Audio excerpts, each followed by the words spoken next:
Beating the Capitals was great, but in order to beat the best team in the league by record, the Kraken were going to need to be lights out on defense, even better in goal, and also probably win the special teams battle. So, pretty much everything that they haven't been up until this point in the season. And what do you know, they went out and did it.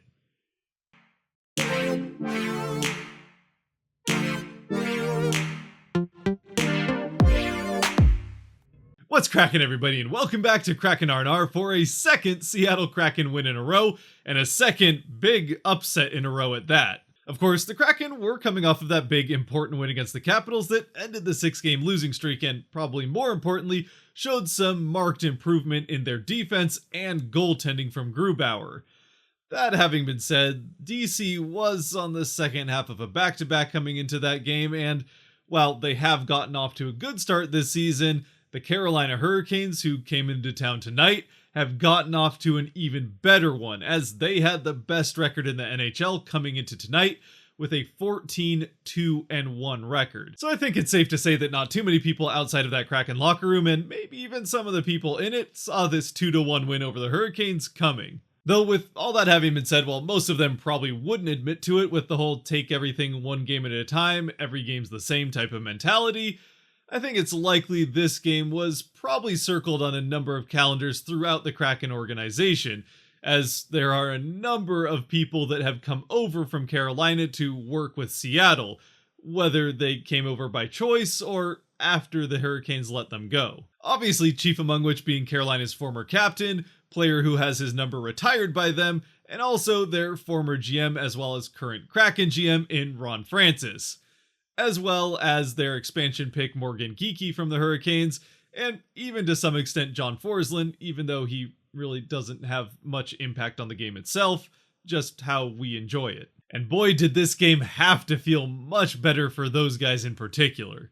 Also of note before the game, Mason Appleton finally came off the IR and back onto the roster, which does mean that the Kraken end up having to put Nathan Bastian on waivers, but at least Riley Sheahan, who they previously put on waivers, did clear and get to the checkers, so hopefully the same will be true for Bastian.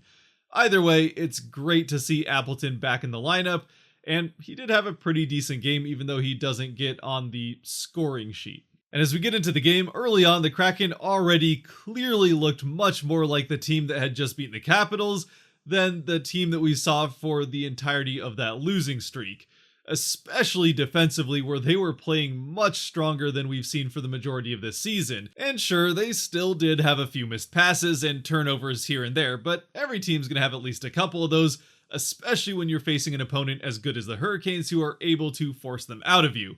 For the Kraken, the big difference was the fact that they, unlike games previous, were preventing those turnovers from turning into good scoring chances going the other way. And on top of that solid defense, they also seemed pretty controlled offensively and were able to create a couple of pretty good chances going the other way, even with Carolina also playing decent defense trying to prevent those chances from happening. And maybe one of the better examples of this, and certainly one of the more obvious ones, comes with 4.5 minutes left in the first period when the Kraken get a delayed penalty, and instead of forcing the puck up the ice to get a chance and get to the power play, they take their time to make sure things get set up, get Grubauer to the bench, get the extra man on the ice, and eventually, once Carolina gives them a chance into the offensive zone, they take advantage of it, and Eberle gets a really good shot off from close to the net. The save is made, and the Kraken do end up going to the power play, but it showed good patience from this team that we really haven't seen a whole lot of offensively. And it also ends up turning into a pretty good power play that's able to maintain pressure well in the offensive zone and get some shots off on net. Actually, all things considered, I think this is probably their best looking power play of the night, or certainly their most complete one, even though it does end up coming up empty. The bad news, though, is that quickly after the power play ends for the Kraken, a stall screen on a Brendan Smith shot allows the puck to get past Grubauer and into the net to give the Hurricanes the 1-0 lead late in the first. And for Grubauer's sake, there's nothing he could have really done about this one. It was just a really good screen by Stahl that Grubauer just couldn't see the shot whatsoever and ends up having to guess.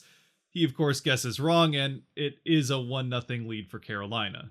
And so, by the end of the first period, the scoreboard looks pretty similar to what we've come to expect over these last couple of weeks, with the Kraken trailing early. However, it has to be said that the way we got here makes this one feel pretty different, and in a good way, as the Kraken have really, for the most part, held their own against the best team in the NHL by record, and I think you could make an argument that they even came out with the edge in this period. At the very least, the defense is certainly looking better. Grubauer is looking fairly comfortable in net, with the one goal getting past him hardly being his fault, and while the Hurricanes have barely outshot the Kraken to this point, for the most part, it seems like the Kraken have been getting better chances. Or maybe I should say creating better chances, as they really weren't being given a whole lot by the Hurricanes. They were having to do the hard work to make things happen. Early in the second period, the Kraken get another power play. And again, this is another place where, especially with how things were going early in the season, it feels good to be excited when the Kraken get on the power play now. That having been said, with this one, however, the first two chances on it come for the Hurricanes, on a partial breakaway and then a 2-on-1. Fortunately, Grubauer is able to bail them out on both occasions, but it's not off to a good start. Eventually, they are able to pull it together and finally get control in the offensive zone, and a McCann shot goes in? I mean, it was a nice, absolute laser of a shot from McCann from the top of the faceoff circle, but in live action, it wasn't immediately obvious that it had gone in. It bounced in and out very quickly. Forsland thought it had gone off a post, and the guy doing the goal horn definitely had a little bit of hesitation on the trigger finger. To me, it sounded like it had bounced off of a goalie pad, and again, with it bouncing wide, I thought there was just a rebound and hopefully Gord could put it in. But at least the one person quick to notice that it went in was the official, who's pointing at the net, so I'm not complaining. So McCann on the power play does end up tying up the game, as it ends up going off of that padded box that I think is part of the camera inside of the net, which is why it sounded like it was off a goalie pad. For McCann, it's his 8th of the season and 5th on the power play, as he is becoming a machine on this Kraken power play that, again, all of a sudden seems to have woken up, with a goal in each of the last 5 games and 6 goals total in that time. And then following that goal, the Kraken get a flurry of shots off and chances in front of the net, including a turnover to Donskoy in front of the net. He just can't quite get enough of it to get a good shot off on Anderson, who is up to the task, and the Kraken can't manage to take the lead here. And from there on out until the end of the second period, it's the Philip Grubauer show, as it's pretty much all Carolina, especially for the next 4 or 5 minutes, which feature not only the first Carolina power play, where they have a very good power play unit, but also back-to-back really bad odd man rushes allowed by a Kraken defense that otherwise played solidly throughout the course of this game. Unfortunately, this is something that we've been used to seeing Grubauer have to deal with. Fortunately, this time he's able to deal with it, which has to be said we're a little bit less used to. It certainly is a welcome sight though, as whatever groove he was able to get into against DC is definitely carried over into this game, where he is absolutely the difference in this one. We do finally get to the end of the second period, with things still tied at 1 in a weird game where the Kraken seemed to get the better of play in the first period but gave up a goal, and then in the second, it was pretty much the opposite. Either way, as we start out the third, it's another early period power play for the Kraken, which I have to say, I definitely prefer this trend of getting power plays early on in periods to the old trend of giving up goals early on in periods. That having been said, this one does not last particularly long, and not because there's another goal. Although Donskoy does get an absolute grade A scoring chance wide open in front of the net, coming from a pass behind the net. But of course, because it's Donskoy, Anderson makes his best save of the night to keep it out of the net.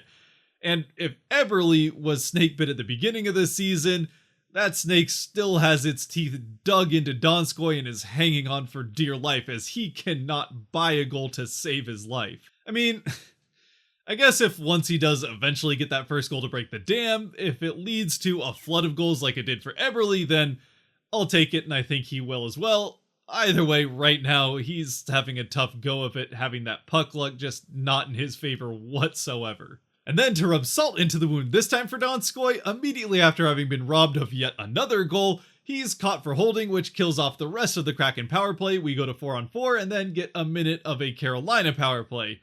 Fortunately, neither of those end up going anywhere, and we do finally get back to 5-on-5. For the rest of the game, at least for the most part, play is pretty back and forth between the two teams, with ultimately the two defenses just getting the better of play at both ends of the ice, playing physically, especially on the Kraken end, and blocking a lot of shots. Grubauer is also making a fair amount of saves, and about halfway through the period, the Kraken, or done more specifically, do draw one more penalty out of Carolina. And while this is another good power play, it once again comes up empty, and we get to the last 3 minutes of the game with things still tied at 1. At which point it has to be said that it's starting to feel like Carolina's building momentum as they are eager to end this one in regulation. Fortunately, Seattle is still playing very physical and strong defensively, separating Hurricane players from the puck, and Grubauer is making some pretty good saves.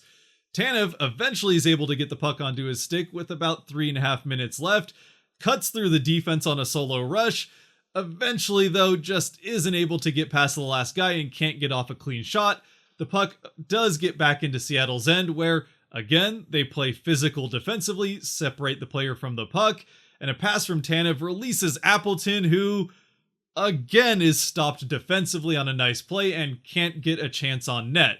The loose puck, though, is pecked up by Johansson, who doesn't have a shot immediately again, but does circle around behind the net as he looks for a pass into the middle, but then suddenly, out of nowhere, he snaps a shot at the goal and it's in! His shot catches Anderson completely off guard, who also has one of his own defensemen crossing in front of his face, creating a screen. The puck gets between his glove and pad, and the Kraken have a 2-1 lead with 3 minutes left in the game. And of course, it's a lead that they will be able to maintain through the last 3 minutes to end up winning the game, which is definitely helped out by the fact that they were able to, for the most part, prevent Carolina from getting clear possession in the offensive zone, which made it hard for them to pull Anderson, and they don't really end up getting him pulled until 1 minute left. So of course, here we are with a team that lost 13 of its first 17 games, just came off of a 6-game losing streak, which included losses to Chicago, Anaheim, half of the Vegas AHL roster, and of course, Arizona, who was winless at the time. And now they beat 2 of the best teams in the NHL, including the team with the best record back-to-back. And look, I don't know what was said or done after that Colorado game, or maybe even during the second intermission of it where they were down 6-0, right before going down 7-0, but whatever it was, it seems to have almost instantly turned this team completely around and solved their biggest problems.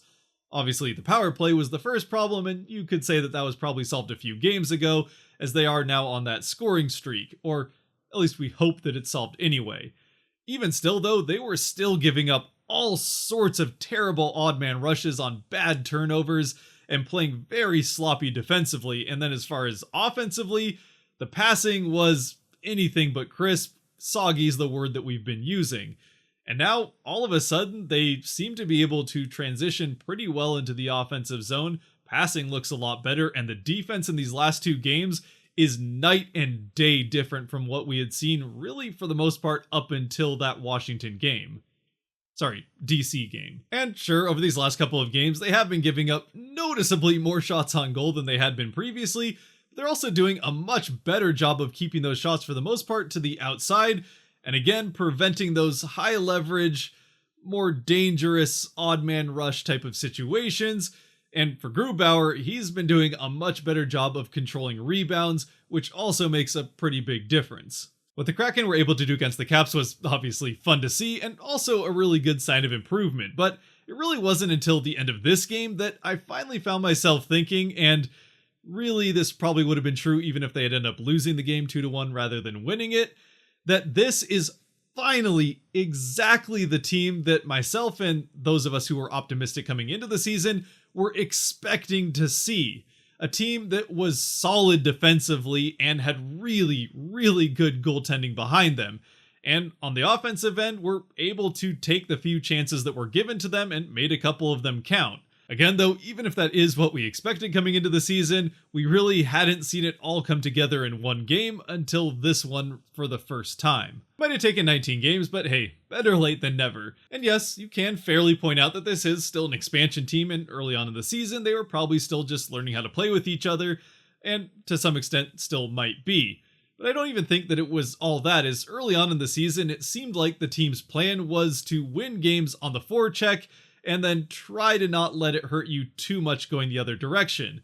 But in these last couple of games, while the forechecking has still been good, it definitely seems like the focus is finally on the defense and getting that defensive structure built out first. Regardless of how we got here though and how long it took, it is fun to finally see it all come together and to get a couple of wins, and statement wins at that against very good teams. So much fun that I've forgotten up until this point that Thanksgiving is tomorrow, or honestly at the point that I'm recording this, later today. So I hope that you are all having a good Thanksgiving, at least those of you in the US, and for those of you in Canada and elsewhere, maybe just have a good Thursday, I don't know. I guess this year it is also exactly a month till Christmas, so we'll go with that. Either way, I'd love to hear your thoughts down in the comment section about this game, last game, and what's been different about the Kraken team that we've seen for these last two games from what we had been seeing, as well as maybe what's your favorite part about Thanksgiving. But with that, it's very late for me right now and I need to get to bed, so if you have made it to this point, thank you very much for watching. If you did like or enjoy this video, there are buttons for that kind of stuff down below that I would appreciate you using to help out the channel. And until next time, stay safe out there, be good to each other, happy Thanksgiving, and go Kraken.